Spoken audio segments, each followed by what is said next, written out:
Firecrackers and Vienna sausages. Oh, hello there. I didn't see you come in. Well, welcome. I'd like to go over some of my Nintendo 3DS collection.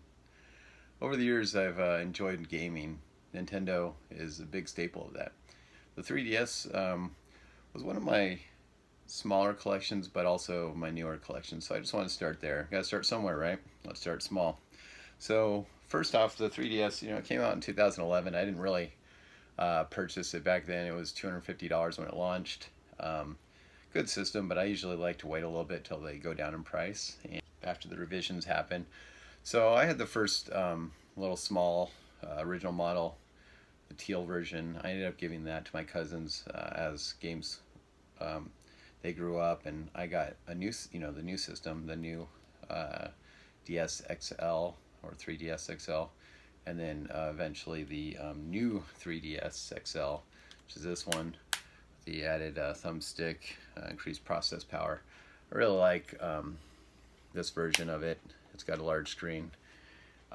Later on, they had the revisions, which were like, they call them the door wedge or the slice of cake. I like this build. I got this for really cheap used. It was $25, and it's just got a good feel. I was trying to mod it. I did start messing around with that a little bit.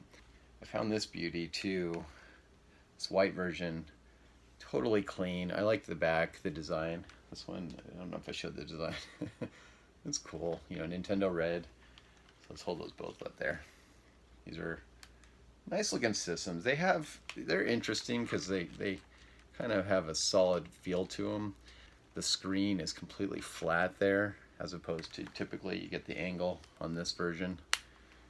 Obviously that click you heard is an adjustable portion, so you can go like this, you can even go down, which it kind of makes it a little bit of a slope there.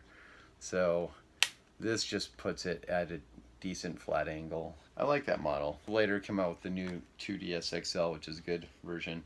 But anyway, let's get to the games, guys. So I'll just go starting here with Ace Combat Assault Horizon Legacy. This is a cool version of this game.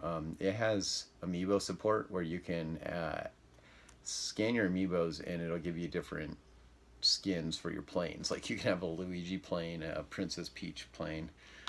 Pretty cool game. New Leaf came out before the latest craze, New Horizons. Amazing version of it. I like the touchscreen implementation.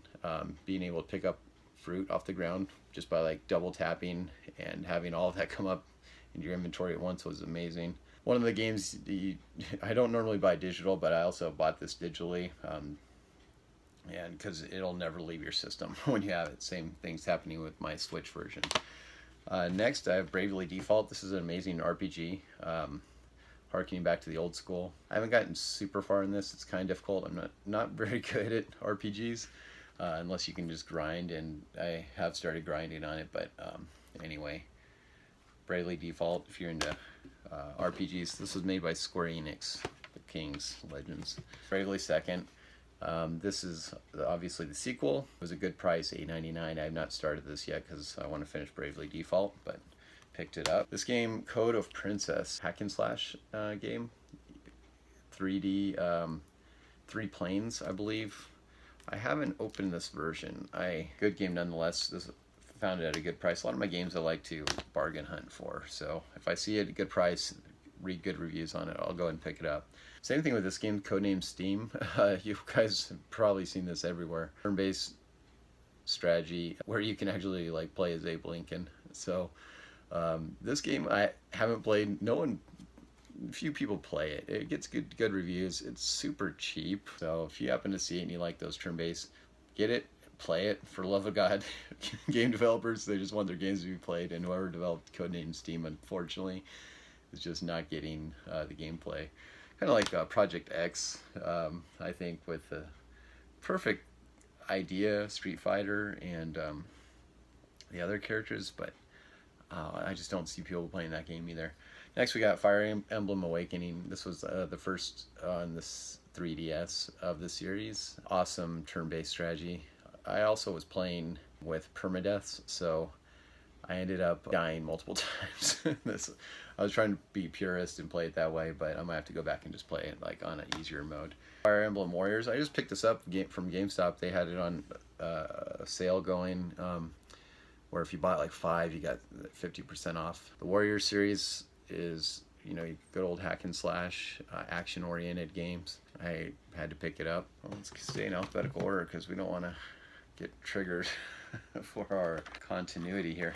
So I got Kid Icarus Uprising. I put this in a protector box because, man, this thing's gone up in value. Got the stand. It's got the box. I bought this at retail, I think at, might have been Fry's Electronics back in the day. Amazing, like, rail shooter, but ground missions. So many weapons you can customize. It's really a cool game there. We got Kirby's Planet Robobot. Really great platformer. You can use different abilities as you do in Kirby games. The battle structure is done really well. Punches feel satisfying when you're in the mech suit. Great game. Next, I got Kirby's. Okay, we got games falling over.